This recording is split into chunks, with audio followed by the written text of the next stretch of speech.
Hi, second graders. We are going to read chapter 6 of Poppy, and here is the last page of chapter 5. It's Mr. Ocox. See the branch like a claw? All right, here we go. Chapter 6, Standing Before Mr. Ocox. The leaves of the oak trees around Mr. Ocox's oak shielded him from the rain, but Poppy and her father were being drenched. The owl's head, moreover, was pulled down between its wings, while his eyes, enormously wide and unblinking, gave Poppy the sensation that there was nothing she might do or even think of doing which she would not see. To Poppy he seemed to be pure power and fury. Wanting to look away, she glanced at the base of Mr. Ocox's tree. There lay what appeared to be a mound of pebbles. Gradually, a ghastly realization came over her. What she was seeing was a mound of Mr. Ocox's upchucked pellets, the closely packed and undigested bits of fur and bone from his dinners. The vision made her blood turn cold. Only the sound of Mr. Ocox's sneering voice jolted her back to alertness. "What do you want, Lungwort?" the owl demanded, his claws continually flexing on his perch. Lungwort, holding his cap in hand like an empty bucket, said, May I wish you a very pleasant evening, Mr. Ocox." "It's not very pleasant," Mr. Ocox returned with a snarl.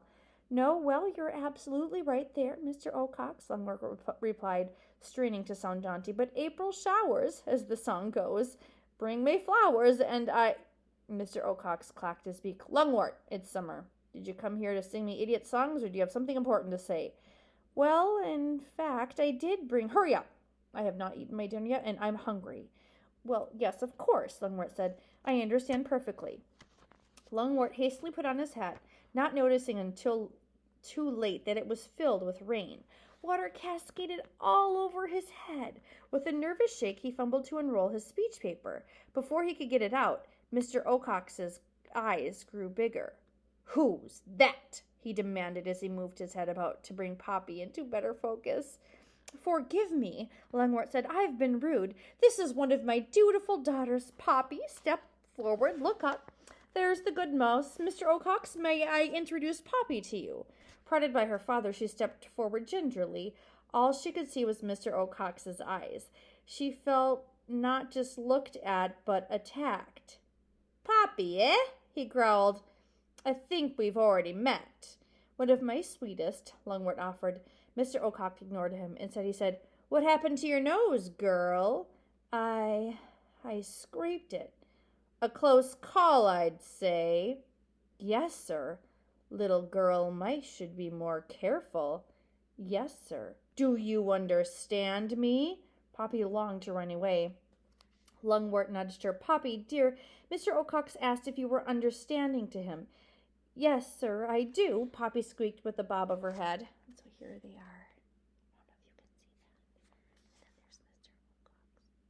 Ocox. "All right, then," Mr. Ocox said. "Now be a good little girl and come stand under my tree while I talk to your father." Hating herself for acting so fearful, queasy at the thought of going closer to the mound of pellets, Poppy appealed to her father with a look.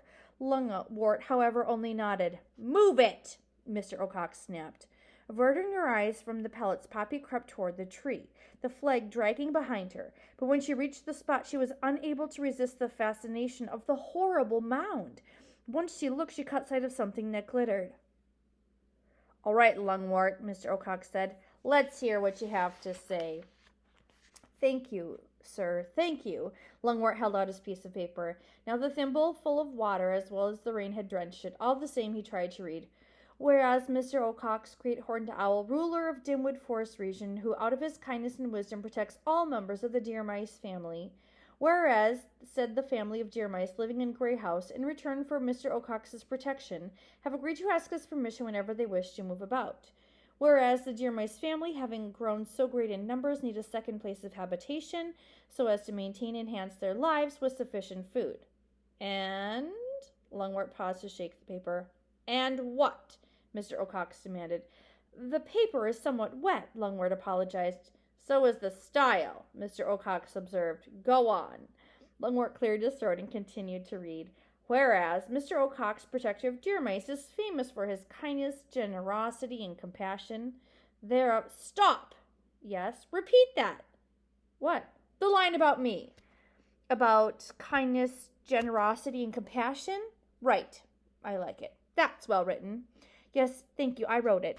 Whereas Mr. Ocox, protector of deer mice, is famous for kindness, generosity, and compassion. Therefore, said Deer Mice of Grey House, humbly petition, said Mr. Ocox, will you get to the point? Mr. Ocox screeched in exasperation. I'm sorry, Lungwort said. The rain has washed away the rest of my writing. Then just dump it and say what you want, the owl boomed. We humbly request your permission, Lungwort finally said, to move.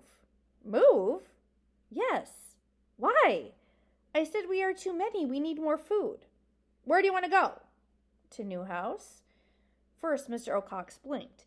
Then next he swiveled his head around, first frowning at Lungwort, then down at Poppy, then again at Lungwort. Finally he said, You mean that new place up along the tar road beyond Newfield?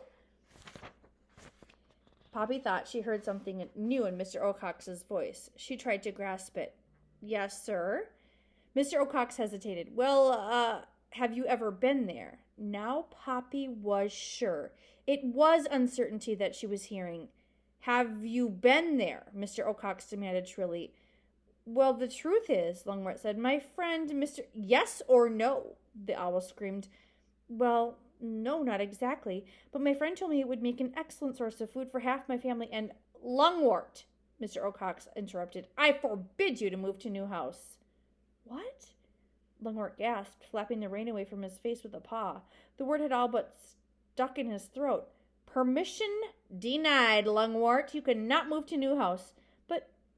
But why, sir? Because I said so. But the Grey House area does not provide enough food. It's urgent that some of us move so we can survive and... No, New House. I've got a dinner to catch. So you'd better skedaddle, unless, of course, you want to please me by leaving your daughter. Then, the owl chuckled, I might reconsider. But Mr. Ocox leaned forward.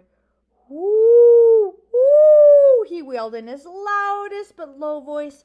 The sound exploded over them. Poppy, clapping paws to ears, ran out from under the tree toward her father, who was still standing there stammering, But, come on, Papa. Papa urged, trying to turn her father around. We'd better go. With difficulty, she turned him. Lungwort, Mr. Ocox called suddenly. Lungwort whirled so fast that Thimble fell off his head. Bowing, smiling, he began, You're just teasing me. Listen to me, Lungwort, Mr. Ocox cried. I've got 2 more things to say to you. First, pass the word among your friends that I've spotted a new porcupine around Dimwood. Porcupine? Lungwort echoed dumbly. A particularly vicious one, but don't you worry, I'll protect you. And second, it's about your daughter here. If you want a reason for my refusal, ask her how she and I met before. Reason? She didn't ask permission to go up on the hill. That's why you can't go to New House. Yes, but... Beat it, Lungwort, now. Come on, Papa, we'd better leave. Lungwort glanced about for his thimble hat. It had rolled away. It was Poppy who retrieved it and put it on his head. Resigned to singing, Lungwort allowed himself to be led away. Poppy glanced at her father. All traces of dignity were gone. The wetness that ran down his face was not rain, but tears. Poppy hardly tried to keep the flag aloft. As they trudged home, she kept stealing looks into one of her paws. In it, clenched, something she had pried from one of Mr. Ocox's pellets. Ragweed's earring.